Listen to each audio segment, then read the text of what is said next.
Magandang gabi mula sa West Philippine Sea. Ako po si Brian Basa, sakay ng BRP Cape Engaño. Pabalik na ang barkong aming sinasakyan, gayon din ng BRP Cabra sa Buliluyan Port sa Palawan.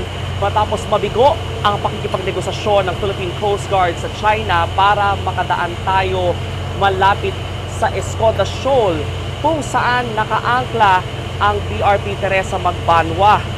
Hindi natuloy ang resupply mission ng Pilipinas dun sa naturang barko. Kaya ang ibig sabihin yan ay mukhang mahihirapan ang ating mga tauhan ng Philippine Coast Guard na nandoon sa barkong yon na maipagpatuloy yung kanilang pagbabantay sa galaw ng mga barko ng China sa lugar na yon malapit sa Escoda Shoal.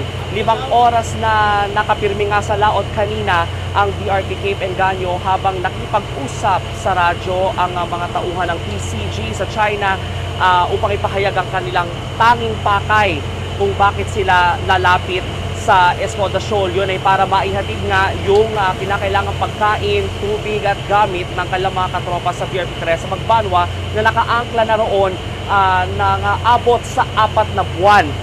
No? At bukod doon, nananatili pa rin malakas at mahigpit ang presensya ng mga Chinese vessels. Aabot o lalampas sa 20 ang mga barkong nakapaligid sa BRP Teresa Magbanwa. Katunayan kanina nga at 23 nautical miles malapit sa Escoda Shoal, napaligiran tayo ng 4 o 5 China Coast Guard vessel habang sinisikap ng ating Philippine Coast Guard na makipag-usap sa kanila over the radio. Pero sa huli, hindi pa rin tayo pinagbigyan ng China na makalapit sa Escoda o sa Sabina Shoal.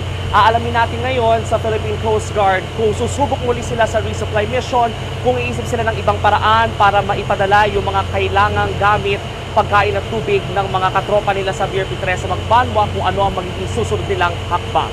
Sakay ng BRP Cape Engaño sa West Philippine Sea, nagbabalita mula sa frontline, Brian Basa, News 5.